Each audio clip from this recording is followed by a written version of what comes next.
We would like to ask you to give us an insight into your life and tell us something on the current situation. Which of your stories is worth being told about the pandemic? My name is Rudolf du Plessis. I'm a South African and I live in Southeast Asia and have been in Southeast Asia for approximately 3 years. I left South Africa on the 17th of March, returned back to Asia.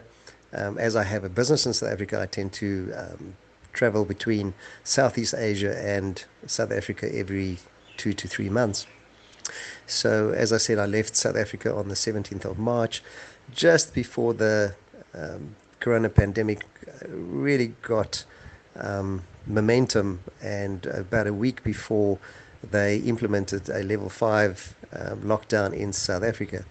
I returned to Southeast Asia, and to be specific, Thailand, and to even be more specific, a very small island in the south of Thailand off the Suratani coast called Koh Phangan, also known as the Party Island, where once a month, every month of the year, there's a flood of people that come to this island for the full moon party, and it's a huge event where they then have anything from 5,000 up to 35,000 people on a beach partying for one evening, the full moon of the year. So that's where I live. I had a bit of a different perspective to the whole Corona pandemic, purely because of the fact that I have two of my sons living in South Africa, and I have a son living in Singapore, and then obviously me being in Thailand. So having on a daily basis had input from all of them in terms of what's happening on their ends. Now, if I listened and looked at the South African situation, the lockdown, and people were obviously could not leave their houses, we in Thailand, and specifically in Koh Phangan, were, I believe, extremely fortunate. Now, Thailand, if you look at the statistics throughout the pandemic, is probably one of the countries with an extremely low infection rate, to the point whereby on this island we've had absolutely not one case of corona. However, the necessary cautions and rules were still applied, so masks were worn by everybody, social distancing, restaurants were closed, bars were closed, everything was closed, and except we could move and have freedom of movement, although obviously strongly advised to apply all social distancing rules and regulations, which meant that we actually had a pretty good time on the island. You know, living on a tropical island, we have some of the most spectacular and breathtaking natural, beaches, jungles. It's just the most beautiful, breathtaking kind of environment, and with obviously the tropical weather that goes with that, which I often believe is probably one of the reasons why Southeast Asia and has probably been less threatened by the virus as a result of this extreme heat that we have most of the time. Having said that, so our lives on the island was really, as far as I'm concerned, pretty good. Other than the fact that it was really sad to see how businesses were really taking strain, because as you can imagine, an island like this is dependent on tourism. Now, Thailand, as a country, a huge part of its revenue comes from tourism. So as you can imagine, a lack of tourism really is disastrous. So that's one thing we could see on the island, and systematically most of the resorts, and obviously with the restaurants and bars and small businesses, everything's just closed up. So from that point of view, it was really sad to experience that.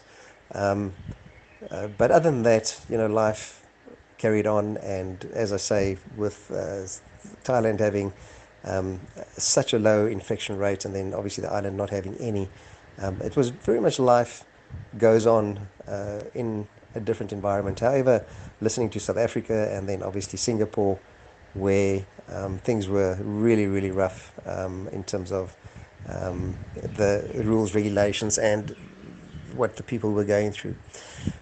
So many months down the line, I think my perspective of this whole pandemic, obviously I do believe everybody have their own view, and I'm sure that's not what you're asking me, just to express my views on how it was handled and how it could have been handled. But surely one thing I have seen, because towards the end of the lockdowns, they opened up domestic travel, and so we took the opportunity to go and travel the mainland. So we went from the south of Thailand up to the north, so going all the way through, basically from the south to the north of Thailand, right up to Myanmar, into the Golden Triangle, that part of the world. And it was really devastating to see the effects, especially in places like Chiang Mai, also quite a big tourist attraction, and the devastation as far as business is concerned. So that was really something to experience, and to see how businesses were suffering. Big hotels, basically, with one light in the whole block of the whole hotel block, small businesses closed. So yeah, that was quite sad. And obviously the concerning part was that whenever you speak to people, and I find that everywhere, and I find on the island, I find it when I speak to my friends and family in South Africa, or even my son in Singapore, is just the uncertainty that remains. So yes, everybody talks about new normal and how things are done differently and how it's going to be done different in the future, but the uncertainty with regards to the economy, when and how life will carry on after the pandemic. Some of us have been extremely fortunate. I'm one of them, in the sense that my business in South Africa has been classified as an essential business, as we are in food production. So from that point of view, business could carry on as per normal, but obviously lots of our friends and family has not been, or were not that fortunate, and are really going through some really difficult financial times as a result of that. However, so as far as Southeast Asia is concerned, or specifically Thailand, and then maybe specifically my small micro environment, Koh Phangan, the island that I live on, things are really changing on this side, in the sense that I think people are starting to believe that we've sort of come to the end of it. But unfortunately, until the borders are opened, nothing changes, because everything depends on tourists coming in and life getting back to normal. And that at this point in time seems to not be the case. So that's my perspective. I really hope this is of benefit, and I hope you can use it. Why is the story you shared important to you?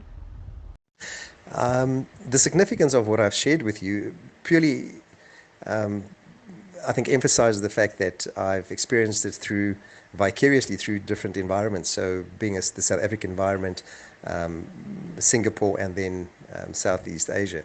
And just to see, although we are worlds apart, when a pandemic or something like this, or something of this nature, is in our midst, how everything really just becomes pretty universal in terms of how people think, react, fear, and then obviously consequences, and handle the consequences. So I think that was really the significance of my story.